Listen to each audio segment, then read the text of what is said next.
Ministries వారు సమర్పించు అల్లాడుచున్న దేవుని ఆత్మ. దేవునికి స్తోత్రం.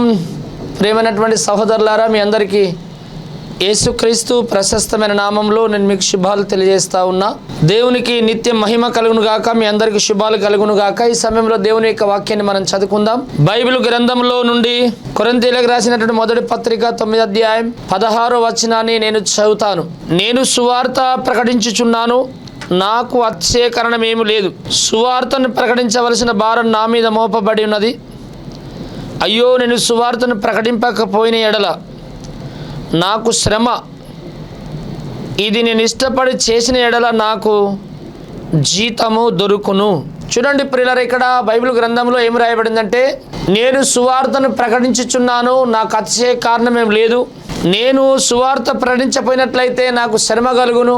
నేను దాన్ని ఇష్టపడి ప్రకటిస్తే నాకు జీతం దొరుకును. ఈరోజు నేను బోధించే అంశం ఏంటంటే, సువార్త ప్రకటించవలసిన భారం మనకు దేవుడిచ్చాడు. ప్రియులారా, సువార్త అనేటటువంటిది చాలా మంది అనుకుంటారు, ఏంటిదో అనుకుంటారు. సువార్త అంటేనే అది మాకు తెలియదని కొందరు అంటారు. సువార్త అంటే తెలుసు కానీ దాన్ని ఎట్లా ప్రకటించాలని కొందరు అనుకుంటారు. కొందరు అనుకుంటారు సువార్త ప్రకటించవలసినది మాది కాదు, అది పాస్టర్లది అని కొందరు అనుకుంటారు. పౌలు అంటున్నాడు, కొరింథీ సంఘంతో చెప్తున్నాడు, కొరింథీ సంఘమా విను, నేను సువార్త ప్రకటించుచున్నాను, నాకు అతిశయ కారణం ఏమి లేదు. సువార్తను ప్రకటించవలసిన భారం నా మీద మోపబడి ఉన్నది. అయ్యో, నేను సువార్తను ప్రకటింపకపోయిన ఎడల నాకు శ్రమ కలుగును. ఇది నేను ఇష్టపడి చేసిన ఎడల నాకు జీతము దొరుకును అన్నాడు. ఇక్కడ చదివిన ఈ వాక్య భాగంలో 3 విషయాలు మనకు కనబడతా ఉన్నాయి. ఒకటోది ఏంటంటే, సువార్త ప్రకటించవలసిన భారం మనందరి మీద ఉంది. రెండవది ఏంటంటే, దాన్ని ప్రకటించకపోతే శ్రమ వస్తుందట. మూడవది ఏంటంటే, ఆ సువార్తను ఇష్టపడి ప్రకటిస్తే ప్రభు దగ్గర నుండి జీతం దొరుకుతుందని బైబిల్ సెలవిస్తూ ఉంది.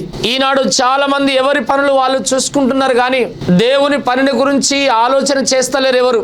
ఎవరి పనులే వాళ్ళు సంతోషిస్తున్నారు కానీ దేవుడి సువార్తని గురించి ఎవరు ఆలోచించేవారు ఈ లోకంలో చాలా తక్కువ.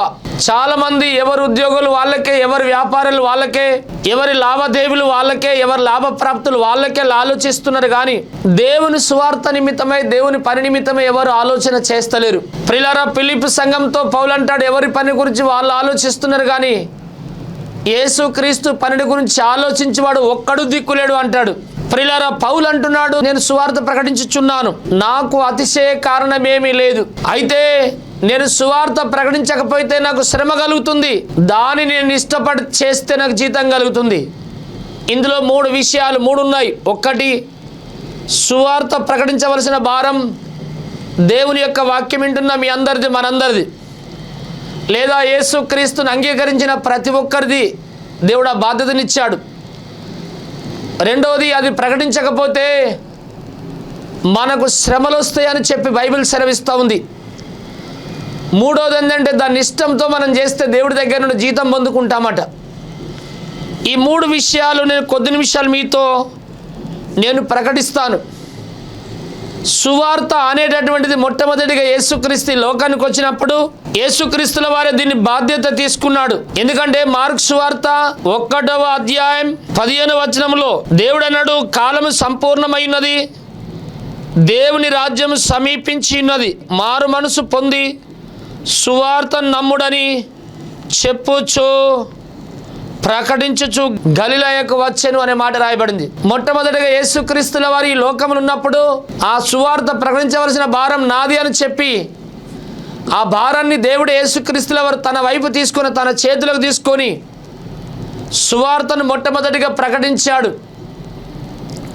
యేసుక్రీస్తు లోకంలో జన్మించినప్పుడు దూత వచ్చి గొర్రెల కాపర్లతో చెప్తూ ఉన్నాడు, ఇదిగో ప్రజలందరికీ కలగబో మహా సంతోషకరమైన సువార్త, శుభవర్తమానం, సువర్తమానం నేడు మేము మీకు తెలియచేయుచున్నామన్నాడు. ఆ యేసుక్రీస్తుని గురించినదే సువార్త, యేసుక్రీస్తు యొక్క సువార్త ఈ లోకానికి. ఆ యేసుక్రీస్తుల వారే సువార్త పని నాది అని చెప్పి కాలం సంపూర్ణమైనది, అయితే మారు మనసు పొంది బాప్తిస్మం పొందుడి అని ప్రకటించడం మొదలుపెట్టిండని బైబిల్ సెలవిస్తూ ఉంది. రెండోది, అదే బైబిల్ గ్రంథంలో మార్కు సువార్త 1వ అధ్యాయం 38వ వచనాల్లో మనం చదివితే ఇక్కడ ఏమి రాయబడినదంటే, ఆయన ఇతర సమీప గ్రామంలోనూ నేను ప్రకటించినట్లు వెళుదాం రండి, ఇందు నిమిత్తమే కదా నేను బయలుదేరి వచ్చిందని వారితో చెప్పాను. ఆయన గలిలయ యందంతటా వారి సమాజ మందిరంలో ప్రకటించుచు దయ్యములను వెళ్ళగొట్టుచుండెను. ప్రియులారా, యేసుక్రీస్తుల వారు గలిలయ యందంతా కూడా సంచరిస్తూ సువార్తను ప్రకటించిండు, దయ్యాలను వెళ్ళగొట్టిండు. ప్రియా సహోదరి సహోదరుడా, దేవుని యొక్క వాక్యం సెలవిస్తూ ఉంది యేసుక్రీస్తుల వారు సువార్తను ప్రకటించాడని. దేవుని యొక్క వాక్యంలో లూకా సువార్త 4వ అధ్యాయం 18వ వచనం అన్నాడు, ప్రభు ఆత్మ నా మీద ఉన్నది, బీదలకు సువార్త ప్రకటించుటకు నా మీద మోపబడినది అన్నాడు. అదే 4వ అధ్యాయం 43వ వచనం 44వ వచనాల్లో మనం చదివితే ఏమి రాయబడిందంటే, ఇక్కడ ఆయన నేను ఇతర పట్టణములలోనూ దేవుని రాజసువార్తను ప్రకటింపవలనని ఇందు నిమిత్తమే నేను పంపబడినని వారితో చెప్పిండు. తర్వాత ఆయన యూదయ సమాజ మందిరములు ప్రకటించుచుండెను అనే మాట రాయబడింది. అదే కాకుండా మత్తయి సువార్త 11వ అధ్యాయం 5వ వచనంలోను, లూకా సువార్త 8వ అధ్యాయం 1-2వ వచనంలో, మత్తయి సువార్త 9వ అధ్యాయం 35వ వచనంలో యేసుక్రీస్తుల వారు పరలోక రాజ్యం సమీపించినది, మారుమనసు పొందండి అన్నాడు. యోహానుకు అనుమానం వచ్చింది, చెరసాలలో ఉన్నాడు. బాప్తిస్మిచ్చే యోహాను తన శిష్యులను పంపాడు యేసేతాడికి, రాబో క్రీస్తు నువ్వేనా, మరొక్కరిని కొరకు వేచి చూడాలంటే యేసుప్రభు అన్నాడు, రోగులు స్వస్థత పొందుతున్నారు, గుడ్డివారు చూపును పొందుతున్నారు, కుష్ఠరోగులు స్వస్థత పొందుతున్నారు, సచినులు లేపబడుతున్నారు, బీదలకు సువార్త ప్రకటించబడుతున్నది, నా విషయమై అభ్యంతర పడినటువంటి వాడు ధన్యుడని చెప్పండి అన్నాడు.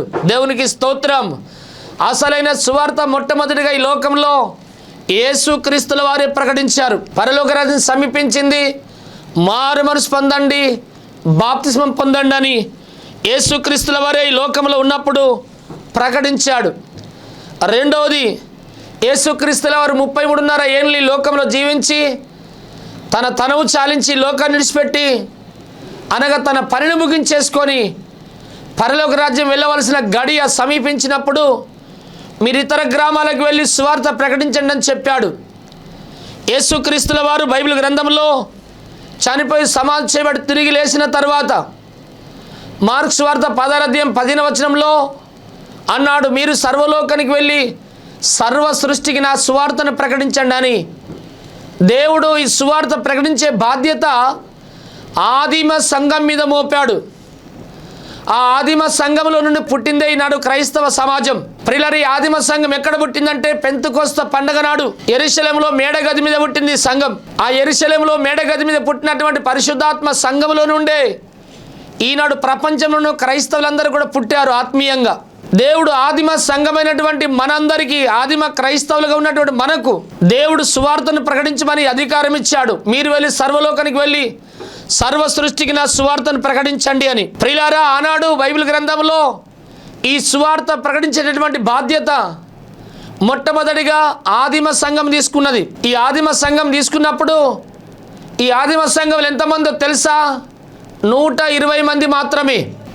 అందులో మొట్టమొదటిగా అపోస్తుల కార్యం 1వ అధ్యాయం 12 నుండి కొన్ని వచనాల వరకు స్త్రీలు పురుషులు 120 మంది మేడగదికి ఎక్కి వెళ్ళారు. మేడగదికి ఎక్కిన తర్వాత పొద్దు పొడుస్తున్న సమయంలో పెంతెకోస్తు పండుగ నాడు అకస్మాత్తుగా పరిశుద్ధాత్ముడు అగ్ని జ్వాలల వలె నాలుకల వలె విభజించబడి వాళ్ళ మీద వచ్చి రాలినప్పుడు వారు పరిశుద్ధాత్మను అందుకున్నారు.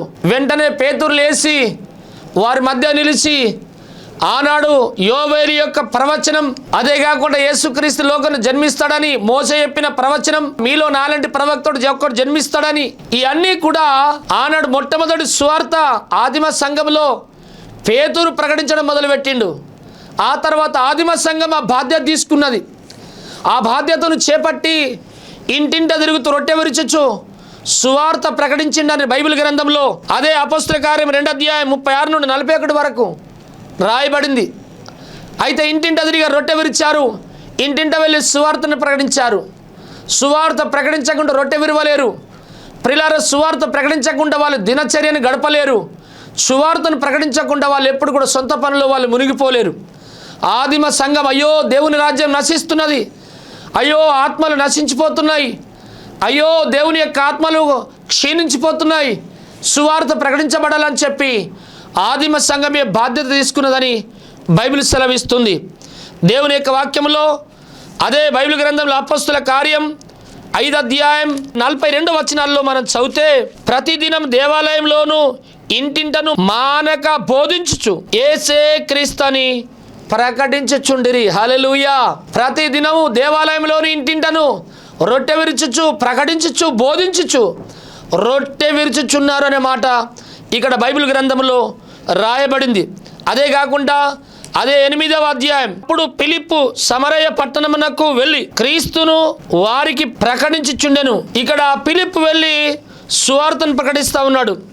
12వ వచనంలో, అయితే ఫిలిప్పు దేవుని రాజ్యంను గూర్చియు యేసుక్రీస్తు నామమును గూర్చియు సువార్త ప్రకటించుచుండగా వారతన్ని నమ్మి పురుషులను స్త్రీలను బాప్తిస్మము పొందిరి. హల్లెలూయా.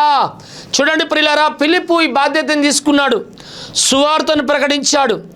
అదే కాకుండా 35వ వచనాల్లో మనం ఇక్కడ చదివితే ఏమి రాయబడిందంటే 35వ వచనాల్లో, అందుకు ఫిలిప్పు నోరు తెరిచి ఆ లేఖనమును అనుసరించి అతనికి యేసును గురించి సువార్త ప్రకటించెను అనే మాట ఇక్కడ బైబిల్లో రాయబడింది. అదే 40వ వచనాల్లో, అయితే ఫిలిప్పు అజోతులో కనబడెను, అక్కడ నుండి కైసరియకు వచ్చు వరకు అతడు పట్టణములన్నిటిలో సంచరించచ్చు సువార్త ప్రకటించుచుండెననే మాట బైబిల్లో రాయబడింది. నా ప్రియ సహోదరి సహోదరుడా, మొట్టమొదటిగా సువార్త ప్రకటించే బాధ్యత యేసు ప్రభుల వారు తీసుకున్నారు. ఆయన కాలినడక వెళ్ళి రాత్రి పగళ్ళు సువార్తను ప్రకటించాడు. అయితే కాలం సంపూర్ణమైంది, మారుమనసు పొందండి, బాప్తిస్మం పొందండి అని యేసు ప్రభు చనిపోయి తిరిగి లేచి పరలోకానికి వెళుతున్నప్పుడు ఆ సువార్త భారాన్ని సంఘం మీద మోపాడు. ఆనాడు మొట్టమొదటిగా ఆదిమ సంఘములో పేతురు ఆ సువార్తను ప్రారంభించాడు. దాని తర్వాత 120 మంది ఆ సువార్తను పట్టుకున్నారు. ఇంటింట తిరిగి సువార్తను ప్రకటిస్తూ మానక బోధించారు. అందులో నుండి 6 శిష్యులలో ఒక్కడు ఫిలిప్పు అనే శిష్యుడు తీసుకున్నాడు బాధ్యత. ఫిలిప్ అయితే లెక్కలేనంత సువార్త ప్రకటించి విస్తారమైన దేవుని యొక్క సేవ చేసి అనేకులకు యేసే క్రీస్తు అని అనేక రకాలైనటువంటి మాటల చేత ప్రజలు నొప్పించి యేసుక్రీస్తులోనికి నడిపించిండని బైబిల్ సెలవిస్తూ ఉంది. అయితే సువార్త అంటే ఏమిటి? చాలామంది అనుకుంటారు, అయ్యా నేను ప్రకటించాలని అనుకుంటున్నాను, మరి ఆ సువార్త అంటే ఏంటిది అని అనుకుంటారు. సువార్త అంటే ఏంటిది? యేసు నిజమైన దేవుడు, ఆయన తప్ప ఇంకొక దేవుడు భూమి మీద లేడు, ఆయన ఒక్కడే దేవుడు, దేవుడు లేరు, దేవుడు ఉంటాడు. అంటే ప్రతి మానవుడికి తండ్రులు లేరు, తండ్రి ఉంటాడు. అయితే ప్రతి మానవుడికి తల్లులు అనేటువంటి వారు తల్లి మాత్రం ఒకటి ఉంటుంది. అట్లనే ప్రియులారా, దేవులు లేరు, పరలోకమునకు భూమికి మధ్యవర్తిగా దేవుడు ఒక్కడే, ఆయన యేసుక్రీస్తు నరుడు. ఆయన నిజమైన దేవుడు, ఈ భూమిని ఆకాశాన్ని పుట్టించిండు, ఆయన సర్వాన్ని కలిగేసిన సర్వేశ్వరుడు, ఆయన సర్వలోక మానవులకు సిలువలో ప్రాణం పెట్టిండు. ఆయన నమ్మకుడు నీ పాపాలు క్షమించబడతాయి, నమ్మకపోతే నరకానికి వెళ్ళిపోతావు. అయితే ఆయన నమ్మండి అని ప్రకటించడమే, యేసుక్రీస్తు దేవుడని చెప్పడమే సువార్త. దేవునికి స్తోత్రం. బైబిల్ గ్రంథంలో దేవుని యొక్క వాక్యంలో ఆ యొక్క తిమోతికి రాసినటువంటి మొదటి పత్రిక 2వ అధ్యాయం 5వ వచనంలో ఇక్కడ మాటలు రాయబడింది, దేవుడు ఒక్కడే, దేవునికి నరులకు మధ్యవర్తి ఒక్కడే, ఆయన క్రీస్తు యేసు అను నరుడు అనే మాట రాయబడింది. దేవునికి స్తోత్రం. ప్రియులారా, సువార్తను మనం ప్రకటించాలి. ఏంటిది ఆ సువార్త అంటే? లేఖనముల ప్రకారం కొరింథీయులకు రాసిన మొదటి పత్రిక దేవుని యొక్క వాక్యంలో 15వ అధ్యాయం 2వ వచనంలో 3వ వచనం, లేఖనముల ప్రకారం క్రీస్తు మన పాపాల కొరకు సిలువలో చనిపోయిండు, ఇదే సువార్త. 4వ వచనం, లేఖనముల ప్రకారం యేసుక్రీస్తు వారు మన పాపాల కొరకు చనిపోయిన క్రీస్తు మరలా తిరిగి సజీవుడిగా లేచిండు, ఇదే సువార్త. దేవునికి స్తోత్రం. ప్రియులారా, బైబిల్ చెప్తా ఉంది, రోమపత్రిక 10వ అధ్యాయం ఇక్కడ బైబిల్లో 8 నుండి 13 వరకు, యేసు దేవుడని నోటితో ఒప్పిస్తే చాలట, హృదయంలో మన పాపాల కొరకు చనిపోయి తిరిగి లేచిందని ఒప్పిస్తే చాలట, వారి పాపాలు ఒప్పుకొని విడిచిపెడితే చాలట, ఆయన నమ్ముకుంటే చాలట, వాళ్ళకి రక్షణ దొరుకుతుందట.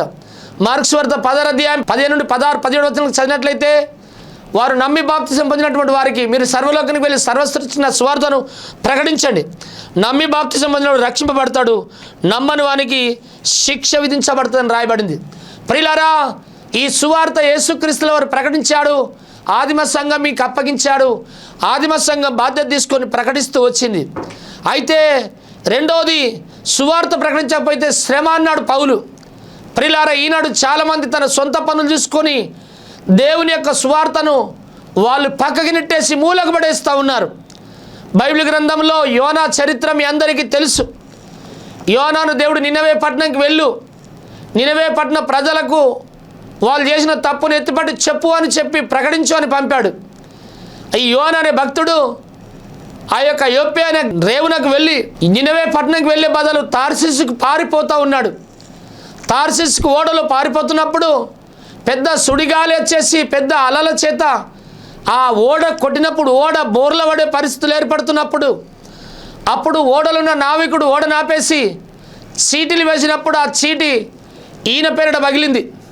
ఈయన పేరిట వచ్చినప్పుడు ఓడ దిగు భాగమున ఆ మెట్ల కింద పడుకున్నాడు. ఓయి నిద్రపోతే ఎక్కడ వాడవంటే నేను ఎబ్రీడను యెహోవా యందు భయభక్తులు గలవాడనని చెప్తున్నాడు. భయభక్తులు కలిగినటువంటి వాడు నినవేకి వెళ్ళండి తార్షీషుకి వెళ్తాడా? భయభక్తులు కలిగిన వాడు ఓడ మునిగిపోతుందంటే దేవా నన్ను రక్షించు అని అంటాడా? చక్కగా గుర్రు కొడుతున్నాడు, గురక పెడతా ఉన్నాడు. ప్రియులారా, ఆ చీటి ఆయన పేరిట వచ్చినప్పుడు ఆయనను తీసుకొని వెళ్ళి ఆ సముద్రంలో పడేస్తే దేవుడు సముద్రంలో చేపకు ఆజ్ఞాపించాడు. చేపచ్చి యోనాను మిరింగేసింది. మరలా తిరిగి వెళ్ళి నినవే పట్టణంకి వెళ్ళి కక్కేసింది. ప్రియులారా, దేవుడు చెప్పింది మనం చేయకపోతే మనకు శ్రమ వస్తుంది. దేవుడు నీకు దర్శనం ఇచ్చిండు, ఒక దైవజనుడు వెంబడి తిరుగుమని. దేవుడు నీకు కళలు చూపించిండు, సువార్త ప్రకటించమని. దేవుడు నీకు కళలు చూపించిండు, దర్శనాలు చూపించి నీతో మాట్లాడిండు, నా సేవ అయ్యు అని నీకు. కానీ దేవుని యొక్క పని పక్కకెట్టేస్తున్నావు. దేవుని ఆత్మ భారం ఏంటిదో నువ్వు గ్రహించకుంటున్నావు. దాన్ని బట్టిగానే నీ జీవితంలో దాన్ని పోగొట్టుకుంటున్నావు. ప్రియులారా, శ్రమల పాలవుతున్నావు, కష్టాల పాలవుతున్నావు, అప్పుల పాలవుతున్నావు, ఇల్లు అమ్ముకుంటున్నావు, భూములు అమ్ముకుంటున్నావు, ప్లాట్లు అమ్ముకుంటున్నావు, ఉద్యోగాన్ని పోగొట్టుకున్నావు, నీకున్న బంగారాన్ని పోగొట్టుకున్నావు, అన్నీ పోగొట్టుకున్నావు, ఒంటరిగా మిగిలిపోతున్నావు. కారణం ఏంటో తెలుసా? దేవుడు నీకు అప్పగించిన బాధ్యతను నువ్వు నెరవేరుస్తలేవు. దేవుడు నీకు ఇచ్చిన కర్తవ్యాన్ని నువ్వు దాన్ని కొనసాగిస్తలేవు. ఇలా నువ్వు చేయకుండా నీ జీవితాలను నువ్వు నాశనం చేసుకుంటున్నావు. అది నీకు న్యాయమా? పౌలు అంటున్నాడు, అయ్యో నేను సువార్త ప్రకటించకపోతే నాకు శ్రమ కలుగుతుంది. హల్లెలూయా.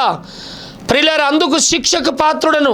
బైబిల్ గ్రంథంలో దేవుని యొక్క వాక్యంలో రోమా పత్రిక 3వ అధ్యాయం 19వ వచనాల్లో ప్రతి నోరు ముయ్యబడినట్లును సర్వలోకము దేవుని శిక్షకు పాత్రమగునట్లును ధర్మశాస్త్రము చెప్పుచున్న వాటినన్నిటినీ ధర్మశాస్త్రమునకు లోనైన వారితో చెప్పుచున్నదని ఎరుగుదుము అనే మాట రాయబడింది. ధర్మశాస్త్రం అనే దేవుని యొక్క వార్త వాక్యం ఇతరులకు మనం చెప్పకుంటే నోర్లు ముయ్యబడతాయట. అదే కాకుండా దేవుని యొక్క వాక్యంలో ఎఫెసీ పత్రిక బైబిల్ గ్రంథంలో మనం చదివితే ఎఫెసీ పత్రిక 5వ అధ్యాయం 12వ వచనాల్లో ఏలైనగా అట్టి క్రియలు చేయవారు రహస్యమందు జరిగించు పనులను గూర్చి మాటలాడుట అయినను అవమానకరమై ఉన్నది అనే మాట రాయబడింది. ఒకసారి మనం ఆలోచన చేయాలా? అటువంటి పని మనం చేయకపోతే అవమానకరమైన కార్యాలు చేస్తున్నమాట, రహస్యమందు భయంకరమైన పాపాలు చేస్తున్నమాట. ప్రియులారా, మనం అలా చేయకపోతే దేవుని యొక్క శిక్ష మనకు వస్తుందని దేవుని యొక్క వాక్యంలో స్పష్టంగా రాయబడింది. అదే కాకుండా దేవుని యొక్క వాక్యంలో ఎఫెసీ పత్రిక 4వ అధ్యాయం 18వ వచనంలో వారైతే అంధకారమైన మనసు గలవారై తమ హృదయ కాఠిన్యము వలన తమలోనున్న అజ్ఞానము చేత దేవుని వలన కలుగు జీవంలో నుండి వేరుపరచబడిన వారై తమ మనస్సునకు కలిగిన వ్యర్థతను అనుసరించి నడుచుకొనుచున్నారనే మాట రాయబడింది. దేవునికి స్తోత్రం. ప్రియులారా, మన జీవితాల్లో దేవుని యొక్క సువార్తను ప్రకటించకపోతే భయంకరమైన శిక్ష వస్తుందట. ఇక్కడ ఏముందంటే సువార్త ప్రకటించకపోతే ఏం జరుగుతుందో తెలుసా? అందరూ దేవుని యొక్క రాజ్యంలో సువార్త ప్రకటిస్తే ఏం జరుగుతుందంటే అందరూ దేవుని రాజ్యానికి చేరుతూ ఉంటారు. ఆ రెండవది నీతిమంతులుగా జీవిస్తూ ఉంటారు. మూడవది శిక్ష నుండి తొలగించబడతారు, అనగా శిక్ష వారి నుండి తొలగిపోతుంది. నాలుగవది అందరికీ మేలు కలుగుతుంది. ఐదవది అందరికీ సమాధానం దొరుకుతుంది. ఆరోది అందరికీ కృప దొరుకుతుంది, కృపలో ప్రవేశం దొరుకుతుంది. అందరికీ దేవుని స్తుతించే ధన్యత దొరుకుతుంది. సువార్తను ప్రకటించకపోతే ఏం జరుగుతుందో తెలుసా? జీవ గ్రంథంలో నుండి వారి పేర్లు కొట్టివేయబడుతుందట. దేవునికి స్తోత్రం. జీవ గ్రంథంలో పేరు లేకపోతే పరలోకం వెళ్ళలేరు. జీవ గ్రంథంలో పేరు లేకపోతే స్వర్గం వల్ల లేరు. జీవ గ్రంథంలో పేరు లేకపోతే వాళ్ళు ఎక్కడికి వెళ్తారు తెలుసా? నరకానికి వెళ్తారు. వాళ్ళు నరకానికి వెళ్తే నువ్వు ఒక్కడో స్వర్గంలో ఉంటావా? నీకు లేదా తీర్పు? నిన్ను అడగడా దేవుడు లెక్క? సువార్త ప్రకటించకపోతే నీకు శ్రమనే. నీ ద్వారా ఎవరికైతే ప్రకటించుకుంటుంటావో వాళ్ళకు కూడా శ్రమనే. వాళ్ళు దేవుని ఉగ్రతకు పాత్రలు అవుతారు, వాళ్ళు పాపిష్టులు అయిపోతారు, దేవుని ఎరగనారై ఉంటారు, దేవుడికి శత్రులై ఉంటారు, నిత్యనాశన నరకానికి వెళుతూ ఉంటారు. అయితే పౌలు అంటాడు కొరింథీయులకు రాసినటువంటి మొదటి పత్రిక 9వ అధ్యాయం 10వ వచనంలో, దానిని నేను ఇష్టపడి చేసినట్లయితే నాకు చెప్పండి ఏం దొరుకుతుందంటే జీతము దొరుకుతుంది. హల్లెలూయా. ఏం దొరుకుతుంది చెప్పండి? జీతం దొరుకుతుంది. ప్రియులారా, సువార్త ప్రకటిస్తే మనకేం దొరుకుతుందంటే జీతము దొరుకుతుంది అనే మాట బైబిల్లో రాయబడింది. యేసుక్రీస్తుల వారు అన్నారు, ఇదిగో నేను త్వరగా వస్తున్నా, వాని క్రియలు చెప్పిన ప్రతి వానికి సిద్ధపరిచిన జీతం నా దగ్గర ఉంది అన్నాడు. నా దగ్గర ఉంది, నేనే వానికి జీతం ఇస్తానన్నాడు. నువ్వెన్ని ఆత్మలు సంపాదిస్తావో దానియేలు గ్రంథం 12 అధ్యాయాల్లో ఒక మాట ఉంటుంది. ఏంటంటే, ఎందరైతే నీతి మార్గమును అనుసరించినట్లు ఎందరినైతే ఆయన వైపు తింపుతారో వారందరట ఆకాశమందు జ్యోతుల వలె వెలుగుతుంటారట పరలోకంలో. ఎన్ని ఆత్మలు భూమి మీద ఉన్నప్పుడు సంపాదిస్తావో గది మాత్రమే దేవుడు నీకు లెక్కకు ప్రతిఫలం జీతం ఇస్తాడు. కానీ నువ్వు ఆస్తులు సంపాదించిన, అంతస్తులు సంపాదించిన, బిల్డింగులు సంపాదించిన, మిద్దెలు సంపాదించిన, మేడలు సంపాదించిన, భూములు సంపాదించిన, ఉద్యోగాలు సంపాదించిన, వ్యాపారంలో గొప్పవాడవైనా ఏం చేసినావని దేవుడు నిన్ను అడగడు. కానీ ఎన్ని ఆత్మలు సంపాదించినవో అన్నిని వజ్రాలు నీ కిరీటములో దేవుడు నీకు పెడతా ఉంటాడు. సదాకాలం ఆయనతో ఉండని నిర్ణయిస్తాడు. పౌలు అంటాడు, నాతో సువార్త ప్రకటించిన వారి పేర్లు జీవ గ్రంథంలో రాయబడ్డాయి అంటాడు. ప్రియులారా, సువార్త ప్రకటించే వారి పాదములు పర్వతముల మీద బైబిల్ చెప్తా ఉంది ఎంతో సుందరములు. ప్రియులారా, సువార్త ప్రకటించే వారికి కొందరు శత్రువులు కూడా ఉంటారు. మోసే దేవుడు పనిచేస్తుంటే ఎవరో కాదు, ఆహారం అనే తన అన్ననే శత్రువైండు. అదే కాకుండా మిరియాం అనే తన అక్కనే తనకు శత్రువుగా ఉన్నారు. ప్రియులారా, ఎవరో కాదు, ఎక్కడో ఉండరు, నీ దగ్గర, నీ ప్రక్కల్లో ఉంటారు, నీ సంఘంలో ఉంటారు. సంఘ పెద్దలు నీకు శత్రువులు, సంఘ విశ్వాసులు నీకు శత్రువులు. నువ్వు ప్రకటిస్తే నీ కుటుంబమే నీ శత్రువు. దానికి నువ్వు భయపడద్దు. దేవుని పని చేస్తున్నప్పుడు సాతాను ఎందరిలో నుండి ఆటంకపరుస్తూ ఉంటాడు. దానికి మనం భయపడద్దు, లెక్క చేయొద్దు. ఇష్టపడి దేవుడి పని మనం చేసినప్పుడు దేవుడు మనకిష్టమైన జీతాన్ని పరలోకం నుండి తప్పకుండా పంపుతుంటాడు. ప్రియులారా, నువ్వు అనుకుంటున్నావు సువార్త ప్రకటిస్తే నాకేమొస్తుంది? అది పాస్టర్ కదా, పాస్టర్ కూడా ఏమొస్తుంది? పాస్టర్గా చెప్పిన సువార్త ప్రకటించమని మీరు ఒకసారి వాక్యం చదవండి. మార్కు సువార్త 16వ అధ్యాయం 15 నుండి 16 వరకు. పాస్టర్లకు చెప్పలేడు, మీరు సర్వలోకానికి వెళ్ళి, అక్కడ 120 మంది ఉన్నారు, మీరు సర్వలోకానికి వెళ్ళి సర్వ సృష్టికి నా సువార్తను ప్రకటించండి. నమ్మి బాప్తిస్మం పొందినవాడు రక్షణ పొందుతాడు, నమ్మని వారికి శిక్ష విధించబడతాదని చెప్పాడు. నమ్మిన వారి వలన ఈ సూచక క్రియలు కనబడతాయని చెప్పిండు. నా నామమున కొత్త భాషలు మాట్లాడతారు, మరణకరమైంది ఏం త్రాగిన హాని కలగదన్నాడు, పాములను ఎత్తి పట్టుకుంటారు, రోగుల మీద చేతులు ఉంచినప్పుడు స్వస్థ పొందుతారు. ఇవన్నీ కూడా దేవుడు చెప్పాడు. నా ప్రియ సహోదరుడా, నువ్వు సువార్త ప్రకటించకపోతే ఎన్ని నష్టాలు తెలుసా? నీ జీవితాల్లో నువ్వు ప్రకటించకపోతే అనేకులు దేవుని ఉగ్రతకు పాత్రులై చనిపోయి నిత్యనాశన నరకానికి వెళ్ళిపోతూ ఉంటారు. వాళ్ళని గురించిన లెక్క దేవుడు నిన్ను అడుగుతూ ఉంటాడు. ప్రియులారా, అందుకొరకే పౌలు అంటున్నాడు, నాకు అతిశయ కారణం ఏమీ లేదు, నేను సువార్త ప్రకటిస్తున్నాను, సువార్త ప్రకటించవలసిన భారం నా మీద మోపబడినది అన్నాడు. రెండవది, అయ్యో నేను దాన్ని ప్రకటించకపోతే నాకు శ్రమ కలుగుతుంది అన్నాడు. మూడో, దాన్ని ఇష్టపడి నేను చేసినట్లయితే నాకు తప్పకుండా దేవుడి దగ్గర నుండి నాకు జీతం కలుగుతుంది. ప్రియ సోదరుడు, దేవుని యొక్క వాక్యం వింటున్నా నీవు, నీకు దేవుడు నీ మీద మోపాడు సువార్త ప్రకటించే బాధ్యత. నీ పనులను బట్టి నువ్వు సంతోషిస్తున్నావా? నీ వ్యాపారాన్ని బట్టి నువ్వు సంతోషిస్తున్నావా? నువ్వు ప్రకటించు. ఒకవేళ ప్రకటించే స్థితిలో లేవా, ప్రకటించే దైవ సేవకులకు సహకరించు. దాంట్లో నీకు పాలు పంపులు ఉంటాయి తప్పకుండా. సువార్త పనులు సహకరించిన వారి పేర్లు జీవగ్రంథంలో ఉంటాయని పౌలు అన్నాడు. సువార్తను ప్రకటించు. కాబట్టి నా ప్రియ సహోదరి సహోదరుడా, సువార్త ప్రకటించే భారం నీ మీద దేవుడు మోపాడనే విషయం ఎప్పుడు కూడా నువ్వు మర్చిపోవద్దు. కూర్చున్న దాట, లేచిన దాట, పడుకున్నప్పుడు, ప్రజలతో ఉన్నప్పుడు, పని చేస్తున్నప్పుడు, మనం త్రోవకుండా వెళుతున్నప్పుడు, ఒక దగ్గర మాట్లాడుతున్నప్పుడు, మనం కలిసి దగ్గర జాబు చేస్తున్నప్పుడు దేవుని గురించి ఎప్పుడు మనం పరిచయం చేస్తూనే ఉండాలి. మనం దాన్ని ప్రకటించకపోతే, ఆ పరిచయం చేయకపోతే నీకు శ్రమ వస్తూ ఉంటుంది. నువ్వు ఎన్ని చేసినా నీ జీవితాల్లో, నీ జీవితం ఎక్కడేసినా గొంగడు అక్కడే ఉన్నట్లుంటుంది. ఎంత చేసినా చేతుకు కుండకు మెతుకంటే చేతుకు ఆ యొక్క చాటకు తౌడంటది అన్నట్లుగా ఆ యొక్క నువ్వు ఎంత కష్టపడిన జీవితం అంతే ఉంటుంది. దేవుని పని నువ్వు ప్రధానంగా పెట్టుకో. దేవుని గురించి అనేకులకు చెప్పి శిష్యులుగా చెయ్యి. అదే కాకుండా దాన్ని ఇష్టపడి నువ్వు చేస్తే దేవుడు తప్పకుండా నీకు జీతం, ఆయన మర్చిపోవడానికి అన్యాయమైన దేవుడు కాడు. నీకు జీతం ఇస్తాడు, నిన్ను ఆశీర్వదిస్తాడు, నిన్ను అభివృద్ధి చేస్తాడు, నిన్ను గొప్ప చేస్తూ ఉంటాడు. ఇప్పటివరకు ఆ పని చేయకుండా నువ్వు ఊరకుండేమో, సొంత పనులు చేసుకుంటూ సంతోషిస్తున్నామో, స్నేహితులతో కలిసి ఇదే స్వర్గం అనుకుంటున్నామో. ఇది కాదు స్వర్గం, ఇంకోటి ఉంది పరలోకం, స్వర్గం. ఆ స్వర్గంలో చేరాలంటే ఈ భూలోక యాత్రలు ఉన్నంత కాలం నశిస్తున్న ఆత్మలు తిరిగి రాని లోకానికి వెళుతున్నారు. వాళ్ళకు సువార్త ప్రకటించే బాధ్యత నీ మీద నా మీద ఉన్నదని చెప్పి నీ వెరగవా? సువార్త ప్రకటించమని దేవుడు నీకు ఆజ్ఞాపించిండు అని నీకు తెలియదా? ఈరోజు నన్ను మెలుకో, ఈరోజు నుండి సువార్త ప్రకటించు. కొంతమంది దైవ సేవకులు మిషనరీలుగా వెళ్ళి ప్రాణాలు పెడుతున్నారు, త్యాగాలు చేస్తున్నారు. భార్యని, పిల్లల్ని, కుటుంబాన్ని, ఫ్యామిలీని వదిలిపెట్టి అనేక ప్రాంతాలకు వెళ్తున్నారు. చలనక, వేడిమనక, ఎండనక, గాలి అనక, తుఫాన్లు అనక ఎన్నో కష్టాలు పడి దేవుడు పనిచేస్తూ ఉన్నారు. మరొక జన్మ మనకు లేదండి. మొన్నటి నిన్నటికి రాలేదు, నిన్నటి రోజు రేపటికి ఈ రోజుకి రాలేదు, ఈరోజు రేపటికి రాదు. గతించింది గతించిపోతున్నది. ప్రేరణ కాలం అనే చక్రం వల్లే తిరిగి వెళ్ళిపోతున్నది వెనకకి, మరలా తిరిగి రాదు. రేపటి దినం నీది కాదు. ఈరోజు తీర్మానం చేసుకున్న సువార్త బాధ్యతను నీవు తీసుకొని అనేక ఆత్మలను సంపాదించి దేవుని రాజ్యవ్యాప్తి కొరకు నువ్వు సమకూర్చినట్లయితే దేవుడు నీకు తప్పకుండా ఆశీర్వదిస్తాడు, నీకు మేలు కలిగిస్తాడు. అందరం అప్పగించుకుందాం, కన్ను మూసుకుందాం. నా ప్రియ సహోదరుడు, ఇందాక విన్న వాక్యం మీకు ఆశీర్వాదకరంగా ఉన్నదంటే ఈరోజే నువ్వు తీర్మానం చేసుకో. ఈ వార్త నువ్వు విన్నావు, నువ్వు పురికొల్పబడ్డావు, దేవుడు నీతో మాట్లాడిండు. ఇంక అనేకులతో మాట్లాడాలి.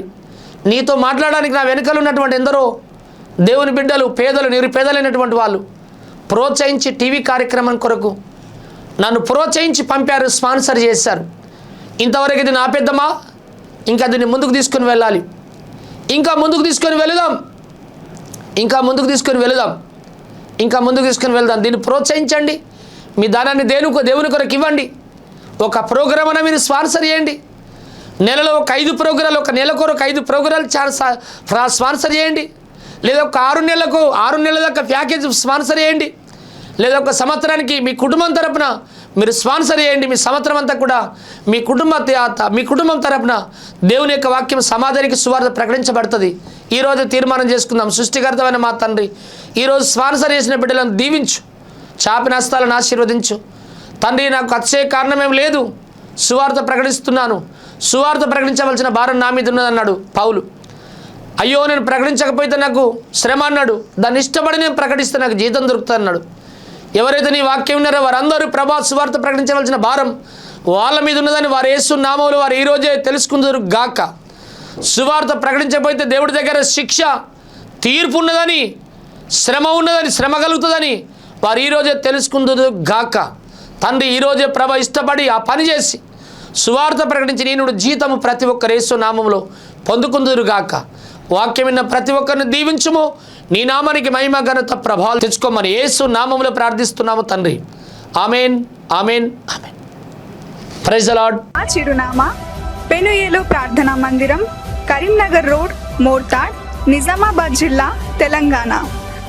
మీరు సంప్రదించవలసిన మా ఫోన్ నంబర్లు 9849272545, 9908771146.